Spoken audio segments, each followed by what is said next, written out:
Yeah, so back again, I got Verlander here. It's in Topps Chrome. It's a pink version. Again, I know that those different variations may cost, maybe a little bit more highly valued. Again, all this is coming from different eBay slots that I was checking out. Uh, Again, this is another Topps Chrome. This is some purple reflector rainbow variation, which is really cool. Um,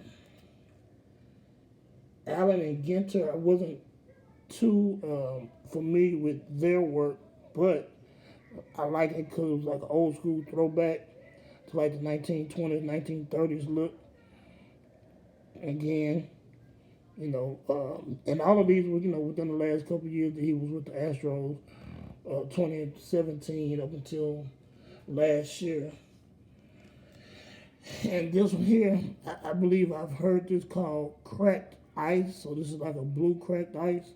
And like I said, all three of those was in a chrome version. And I got them all together for maybe less than $7, $8. And then that Allen and Ginter card was like maybe $2. So then now, again, this is my last one that I want to show you guys. Uh, to me, the way I've been watching football lately, the last of the great backs, which is kind of all around power backs, uh, their usage on the field has gone up, and their years of productivity have gone way down. You used to could get a NFL running back, and you damn near could slide him in for 10 years. And, and at some point, he might be a 16, 17, 1,800 yard rusher. And then, he may dip to 1,100, 1,200. But, for 10 years, man, you was almost getting at least 1,000 yards out these guys. The cream of the crop. And now you're looking at a back, you may have him for 3, 4 years at top flight, and then after that it's a wrap. Like I'm looking at Ezekiel Elliott. He came out in 2016, man, and really like about 2020, man, he was out of there. Like I think he had got suspended for whatever reason. He missed some games. Man, Zeke only had about maybe 3, maybe 4 years of 1,200 plus yards of running, and now he's just a shell of himself. Like you saw in this the divisional game when they played San Francisco. Man, what he had maybe 20 yards, 30 yards on 11, 12 carries. It's a wrap for him, and I think at this point Jerry is just being loyal to him and kind of giving him that money for the production that he had early on in his career. But, if you're a true GM and you're trying to keep improving the team, I would cut Zeke. I mean, cut him in. If I want to try to bring him back at a reduced price, if he's willing to do that, that's fine. But if not, we'll move on because we know, football guys know that Tony Pollard was the cog in the engine that made the running game for the Cowboys run. But anyway, so one guy that I had so much respect for, I just thought he reminded me so much of those throwback backs of Eric Dickerson, Earl Campbell, Walter Payton, Jim Brown. Those just throwback backs that just, you just give them the ball, 20, 30 times, whether, it's handing it off or maybe even, just giving them a pitch right or pitch left. And, man, he was going to eat the clock up, move the chains, and put your points on the board. And that's Adrian Peterson. So, being from Texas, he's from Palestine, Texas. Of course, he went to school in Oklahoma, which, still to this day, I'm so mad at all the Texas teams for letting him go out of state. But, he was really just a man child.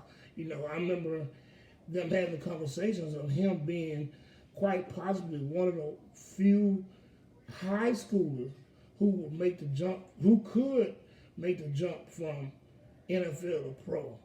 And simply because, that would probably never happen in a sense because of, you talking about a young kid who's still developing, going to play against grown men. But he was one of the few, man, that he was grown man coming out of high school. I don't think he even gained much more weight or not much more muscle mass in his 2 years at Oklahoma. I think when he came out of high school, he was 6'2", 218. He might have put on another 5 or 7 pounds of muscle, from that Oklahoma, man. But that dude there, he was just a beast, absolute beast. And so we, I say we, we marveled at how he came back from when he tore his knee up, and then come back and almost broke the rushing record. He missed it by maybe 15, 17 yards, whatever it was. It wasn't by much. But he's just a beast. So I was able to get one of his rookie cards, not one of his premier rookie cards, but this one here. It was by Topps Total, and I'm going to send it off and get it graded to have in my collection. I was able to find, and that's another thing that I've noticed about the way that these companies now, they have more access to a lot of memorabilia cards, like jerseys and gloves and balls and baseballs and bats. Like, when these first came out, these were literally exclusive. Like, you may not find this card. It might be a 1 in 25,000 card to find a game used, memorabilia. But now it's like every set had like this. You know what? I haven't even looked this up on eBay, but this card here really might be worth $10. But it's a game worn patch jersey, whatever. Now, if this had come out maybe 10, 15 years ago, this card would be like a $500 card. And I'll give you an example because I just got one sitting next close to me. I remember this was one of the first inserts that I was able to find. This was a Terry Glenn football. Like, they had a patch of the game football, right? Terry Glenn, had to be back in maybe 2002 or 3. So, this card is like 20 plus years old. And at the time, we would only figure out how much stuff was worth by, flipping through a Beckett. But, this card could have been $50 or $100 easily back then. When I checked the stats on eBay, this card was going for like $12, $13. I'm like, what? Like, really? But again, it's just kind of how the market has gone. So, but those were the first 2 cards. I got those. He was, of course, with the Vikings, which, he had most of his career. He still had some gas in the tank when he went to Washington.